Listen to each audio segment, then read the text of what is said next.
آج جمعہ کا دن ہے، جمعہ کے دن سورہ کہف پڑھنے والوں کے لیے جناب محمد الرسول اللہ صلی اللہ علیہ وسلم نے بشارتیں دی ہیں، نور کی بشارت دی ہے، اور تو اور کیا سہولت پیارے رسول صلی اللہ علیہ وسلم نے دی ہے، کیا اپنے امت کے لیے آسانیاں نبی کریم محمد الرسول اللہ صلی اللہ علیہ وسلم نے دی ہے کہ اگر جو شخص سورہ کہف کی شروع کی 10 آیتیں پڑھتا ہے، سورہ کہف کی جو شخص شروع کی 10 آیتیں پڑھتا ہے، گزشتہ انبیاء سارے کے سارے نبی اپنی امت کے لیے دجال کے فتنے سے محفوظ ہونے کی دعائیں کیا کرتے تھے، اگر جو شخص سورہ کہف کی شروع کی 10 آیتیں یاد کر لیتا ہے، اللہ رب العالمین فتنے دجال سے اس کی حفاظت کر لے گا۔ کتنے لوگوں نے سورہ کہف پڑھا؟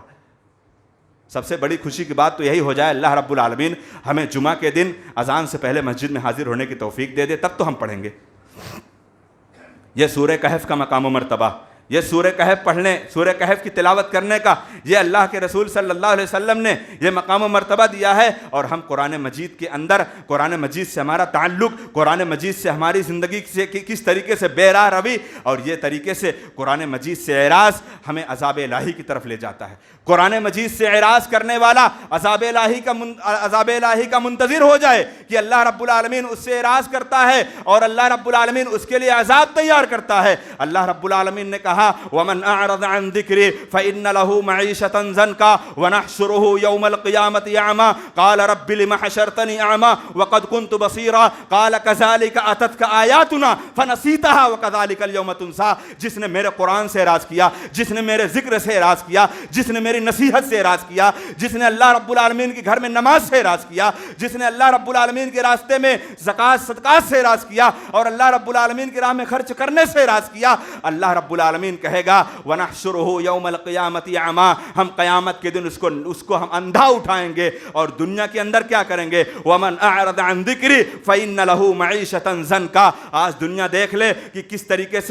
کس طریقے سے مسلمان پریشانی کے عالم میں اپنی زندگی گزار رہے ہیں، کس طریقے سے ان کو قدم قدم پر، جگہ جگہ پر مشکلات کا سامنا کرنا پڑ رہا ہے، کہیں حکومت کی طرف سے، کہیں کسی اور راستے پر، کہیں کسی اور راستے پر، کہیں انفرادی طور پر، کہیں اجتماعی طور پر۔ ہاں، میرے سے زیادہ آپ واقف ہو، آپ سوشل میڈیا پر میرے سے زیادہ آپ ہو، آپ کو بھی اس بات کا علم ہوگا کہ کس کس علاقے میں کون کون جگہوں پر کن کن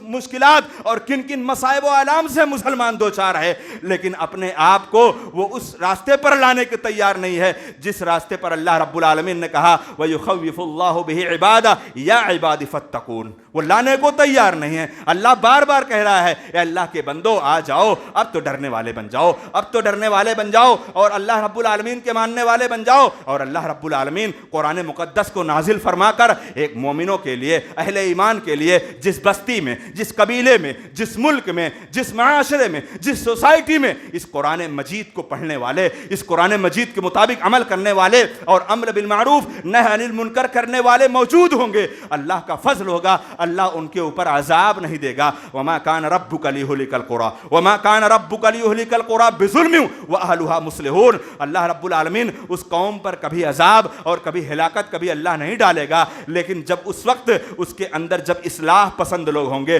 برائی کو برائی کرنے والا جب برائی کو برائی کہتا ہے تو کچھ دفعے شیطان کی حرکت ایسی آتی ہے، کوئی ہمیں نصیحت کرتا ہے، کوئی ہمیں ڈراتا ہے، کوئی ہماری برائی کو برائی بتا کر ہماری نصیحت کرتا ہے، کوئی کسی چوری پر منع کرتا ہے، کوئی کسی کی تجارت میں جھوٹ بولنے سے منع کرتا ہے، کوئی کسی کو دھوکہ دینے سے منع کرتا ہے، کوئی کسی کو گالی دینے سے منع کرتا ہے، کوئی کسی کو اللہ رب العالمین کے لیے نماز آنے کے لیے بلاتا ہے، کوئی کسی کو دنیا کی برائیوں، دنیا کی فحاشیوں، دنیا کی عیاشیوں، دنیا کی مکاریوں میں پھنسے ہوئے ان کو نکالنے کی کوشش کرتا ہے۔ تو ایک لمحہ، ایک وقت ایسا آتا ہے شیطان ہمارے اندر جھجھوڑ پیدا کرتا ہے، یہ ہمارے لیے بڑا برا آدمی ہے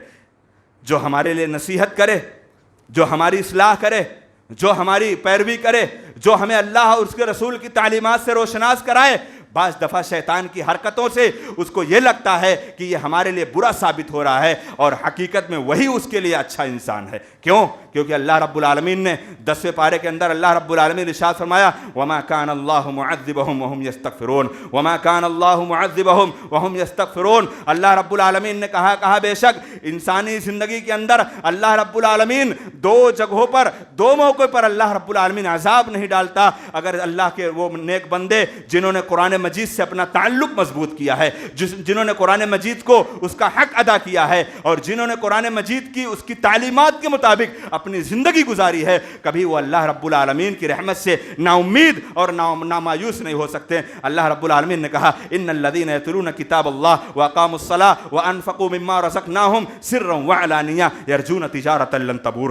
اللہ رب العالمین نے کہا اللہ کے کچھ ایسے بندے ہیں جو اللہ کے مقرب بندے، اللہ کے محبوب بندے، اللہ سے ڈرنے والے بندے، اللہ رب العالمین سے لو لگانے والے بندے، خشوع خضوع اختیار کرنے والے بندے، ایسے بندے بھی اس روئے زمین پر ہیں جو اللہ کے کلام کی تلاوت کرتے ہیں، نماز کی پابندی کرتے ہیں، اور اللہ رب العالمین کی راہ میں، اللہ رب العالمین کے گھروں میں، دین کے راستوں میں، مساجد میں بڑھ چڑھ کر خرچ کرتے ہیں۔ اللہ رب العالمین کے لیے وہ اپنے راستوں میں بڑھ چڑھ کر خرچ کرنے والے ہیں۔ یرجون تجارۃ لن تبور، اللہ کی قسم اللہ رب العالمین ان کی تجارت میں کوئی گھاٹا والا تجارت نہیں قرار دیا، وہ نفع بخش تجارت ہے، وہ اچھی تجارت ہے۔ جس نے قرآن مجید کو پڑھ کر تلاوت کر کے اس کو سمجھا، جس نے نماز کی پابندی کی اور جس نے اللہ کی راہ میں خرچ کیا، اللہ رب العالمین سے اس نے جنت کو لے لیا، اللہ رب العالمین سے اس نے جنت کو لے لیا۔ لیکن شرط ہے قرآن مجید کو پڑھنے کے ساتھ ساتھ اسی کے مطابق عمل بھی ہونا چاہیے۔ ہاں، اللہ کے رسول صلی اللہ علیہ وسلم کے سامنے ایک مرتبہ صحابی رسول نبی کریم صلی اللہ علیہ وسلم کا اپنا معمول ہوتا، آپ صلی اللہ علیہ وسلم کا بھی اپنا دل کرتا کبھی کہ میں کسی اور صحابی رسول سے میں قرآن مجید کی تلاوت سنوں۔ ایک مرتبہ ایک صحابی رسول کو اللہ کے رسول صلی اللہ علیہ وسلم نے کہا قرآن پڑھ کر تم مجھے سناؤ۔ صحابی رسول نے کہا اللہ کے رسول نازل آپ پر ہوا ہے، میں آپ کے سامنے کیسے پڑھوں؟ اللہ کے رسول صلی اللہ علیہ وسلم نے کہا یہ اللہ کا حکم ہے۔ اللہ کے رسول صلی اللہ علیہ وسلم نے کہا یہ اللہ کا حکم ہے۔ چنانچہ صحابی رسول تلاوت کرتے چلے گئے۔ سورہ نساء کی آیت کریمہ جب یہاں پر پڑھے فَكَيْفَ إِذَا جِئْنَا مِن كُلِّ أُمَّةٍ بِشَهِيدٍ وَجِئْنَا بِكَ عَلَىٰ هَٰؤُلَاءِ شَهِيدًا، جب اللہ کے رسول صلی اللہ علیہ وسلم کے سامنے یہ صحابی رسول اس آیت پر پہنچتے ہیں، اللہ کے رسول صلی اللہ علیہ وسلم رونے لگتے ہیں۔ اتنا آپ صلی اللہ علیہ وسلم روتے ہیں، اتنا روتے کہ آپ صلی اللہ علیہ وسلم کا چہرہ انور بھیگ جاتا اور آپ صلی اللہ علیہ وسلم کی لحیہ، آپ کی داڑھی سے پانی گرنے لگتا۔ آپ صلی اللہ علیہ وسلم روک دیتے، اے میرے صحابی رک جا، اب آگے سننے کی تاب نہیں۔ اللہ رب العالمین اس آیت میں کیا کہا ہم نے سمجھا؟ اگر ہم پڑھیں، ہم قرآن مجید سمجھیں، قرآن مجید کو اگر ہم سمجھ کر پڑھیں، اس میں پتہ چلے گا کہ عقیدہ کیا ہے، اس میں پتہ چلے گا کہ تجارت کیا ہے، اس میں پتہ چلے گا معاشرت کیا ہے، اس میں پتہ چلے گا معاملات کیا ہے۔ ہم تو پڑھیں گے نہیں تو جانیں گے کیسے؟ حرام حلال کی تمیز نہیں، جھوٹ سچائی کی تمیز نہیں، اور بدعت اور سنت کی تمیز نہیں، اچھائی برائی کی تمیز نہیں، جائز ناجائز کی تمیز نہیں، مباح سنت کی تمیز نہیں۔ جب قرآن ہم سمجھ کر پڑھیں گے تب ہمیں تعلیمات ملے گی۔ جناب محمد الرسول اللہ صلی اللہ علیہ وسلم کے سامنے جب یہ آیت کریمہ پڑھی گئی، آپ صلی اللہ علیہ وسلم نے کہا اللہ رب العالمین اس آیت کریمہ میں یہ پیغام دے رہا ہے کہ اللہ تعالیٰ ہر امت سے ایک گواہ کھڑا کرے گا، اور اے اللہ کے رسول فَكَيْفَ إِذَا جِئْنَا مِن كُلِّ أُمَّةٍ بِشَهِيدٍ وَجِئْنَا بِكَ عَلَىٰ هَٰؤُلَاءِ شَهِيدًا، آپ کو بھی امت محمدیہ سے کھڑا کیا جائے گا۔ واللہ یہ احساس ذمہ داری، یہ دعوت کی ذمہ داری جو اللہ رب العالمین نے صاف لفظوں میں کہہ دیا، اے اللہ کے رسول اليوم اکملت لکم دینکم واتممت علیکم نعمتی ورضیت لکم الاسلام دینا۔ اللہ رب العالمین رضامندی کی بھی سرٹیفکیٹ دے رہا ہے، لیکن نبی کی یہ دہشت، نبی کریم صلی اللہ علیہ وسلم کا یہ خوف، نبی کریم صلی اللہ علیہ وسلم کا یہ اپنا معمول کہ اتنے ڈرے ہوئے ہیں کہ دعوت کا پیغام میں نے امت تک تو پہنچا دیا،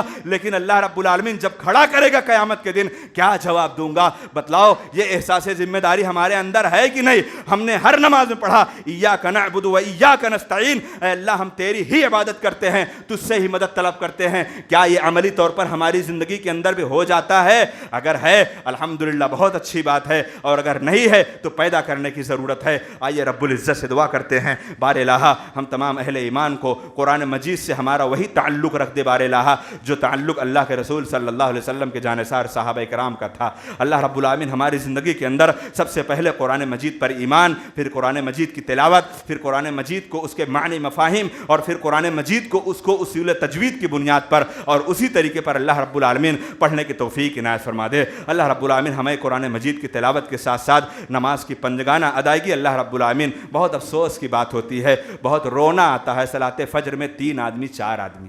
میرے بھائیوں رونا آتا ہے۔ کم از کم یہ چیزیں ختم کر دو، یہ چیزیں ختم کر دو۔ مؤذن صاحب امام صاحب کو چھوڑ کر 3 آدمی 4 آدمی، اور اللہ کہہ رہا ہے کہ ان الذین یتلون کتاب اللہ واقاموا الصلاۃ وانفقوا مما رزقناہم، جو لوگ اللہ رب العالمین کے کلام کی تلاوت کرتے ہیں، نماز کے پابند ہیں، نماز پڑھنے والے نہیں، نماز قائم کرنے والے۔ پڑھنے والے تو ہم میں سے بہت سے ہیں جو 4 وقت کی ہمیشہ پڑھتے ہیں، لیکن فجر کبھی نہیں پڑھتے، اور فجر پڑھتے بھی ہیں تو گھر میں پڑھتے ہیں، مسجد میں جاتے ہی نہیں۔ کون؟ مسجد کس لیے بنائی گئی ہے؟ وَأَنَّ الْمَسَاجِدَ لِلَّهِ فَلَا تَدْعُوا مَعَ اللَّهِ أَحَدًا، مسجد بنائی گئی ہے صرف اللہ کی عبادت کے لیے۔ گھر کے اندر نماز، فرض نماز بلا عذر کے نہیں ہے، گھر کے اندر نماز بلا عذر کے نہیں ہے۔ کیوں نمازیں اپنی خراب کرتے ہو؟ اللہ کے رسول صلی اللہ علیہ وسلم کے صحابہ، نبی کریم صلی اللہ علیہ وسلم کے صحابہ، نابینا صحابہ، ان کے پاس 4 ایسے عذر، گھر سے دور ہے مسجد،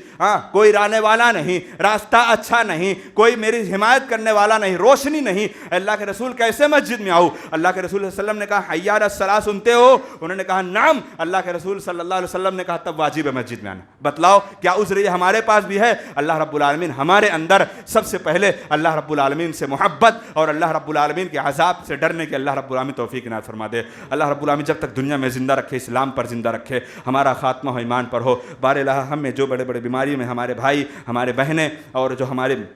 ایسا قارب رشتہ دار جو بڑی بڑی بیماریوں کے شکار ہیں، رب العالمین ان کو ہاسپٹل کے چکر سے ہٹا کر بار الہ انہیں مکمل طور پر شفا یابی نصیب فرما دے۔ اللہ جو اس دنیا سے کوچ کر گئے ہیں بار الہ انہیں کروٹ کروٹ جنت الفردوس میں اعلیٰ مقام نصیب فرما دے۔ اللہ رب العالمین ابھی 2-4 دن پہلے ہمارے اسلام بھائی کی اہلیہ کا انتقال ہو گیا۔ اللہ رب العالمین سے آپ لوگ دعا کریں کہ بار الہ انہیں اللہ رب العزت کروٹ کروٹ جنت الفردوس میں اعلیٰ مقام نصیب فرمائے، اور اللہ رب العالمین ان کے آل و اولاد اور تمام اہل خانہ کو اللہ تعالیٰ صبر جمیل کی توفیق دے، اور تمام اہل ایمان جو اس دنیا سے کوچ کر گئے اللہ انہیں کروٹ کروٹ جنت الفردوس میں اعلیٰ مقام نصیب فرما۔ بارک اللہ لنا ولکم فی القرآن العظیم ونفعنی وإیاکم بالآیات والذکر الحکیم، انہ تعالی جواد الکلیم ملک بر رؤوف رحیم۔